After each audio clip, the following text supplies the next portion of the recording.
ওই ছাত্র দলের বিপি প্রার্থী ফেল করা আবিদ আর বুড়ু চাচার রাকিব, তোর সভাপতি বানাইস কিনা? তোর বুড়ু এই দেখ ব্যালট পেপার হাতে পাইছি অনেক আগে, তা ভিডিও করিনি, আজকের তো শুরু করলাম ভিডিও। এই পাইছি, এখন ওপেন করতেছি।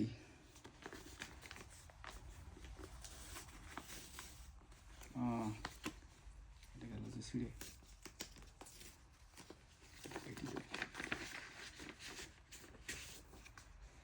তোরা যে কইছর যে সব এরম নাকি আমরা সব ভরি ভরি নি জামাতেরা সব সিল মারতেছে, তাই এই এক পিস এটা হাতে পাইতে গেলে কত কিছু করতে আছে, ফেস স্ক্যান, তারপরে আইডি কার্ড, সব কিছু দেওয়ার পরেই তারপরে আমরা এটা স্ক্যান করার পরেই তারপরে ওকে হবে, এর আগে আমরা ঢুকতে পারবো না অ্যাপসে।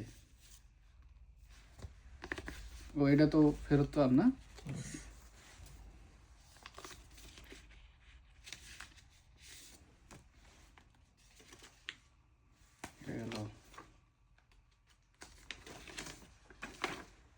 এই যে সব হলো প্রতীক, একদম মেরি দেবো এই জায়গায়, দাড়ি পাল্লাতে চিন্তা নেই আবিদ।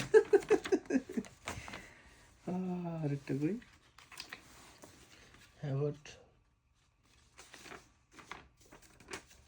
আর এই যে হেয়ার না, তোরা তো এখন কইতেছ যে আমরাও হেয়ার পক্ষে, হেয়ার পক্ষে শালা, এই হেয়ার না আছে কোনটাতে দেবো ক? এই হ্যাতে ঠিক দেবো, এই হ্যাতে। এবার পুশ করে সামনে নিয়ে আসবেন। ভোট দিচ্ছি জাতীয় নির্বাচন, ন্যায় এবং ইনসাফের পথে, সেটা হলো কি? দাড়িপাল্লা। এবারে দিকে এই যে দাড়িপাল্লা, এই যে বড় করে টিক, খুশি?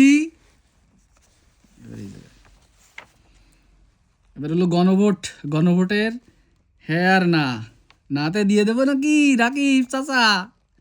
হ্যাঁতে মেরে দেবো। এই যে এটা হলো দাড়িপাল্লা আর এটা হলো হেয়ার পক্ষে। আমরা সংবিধান পরিবর্তন চাই, সংশোধন চাই। দক্ষিণ কোরিয়াতে আসার পরে আমরা দেখলাম আমরা বাংলাদেশ তো না, এটা হলো ফকিন্নি দেশ, রাজনীতি যারা করে সব ফকিন্নি বানিয়ে রাখছে বাংলাদেশ।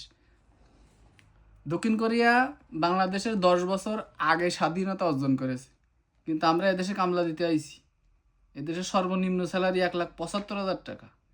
আর আমাদের দেশে কি হয়েছে? কোনো উন্নতি আছে আমাদের দেশে? আমরা দেশের পরিবর্তন চাই। ওকে বাই, আল্লাহ হাফেজ।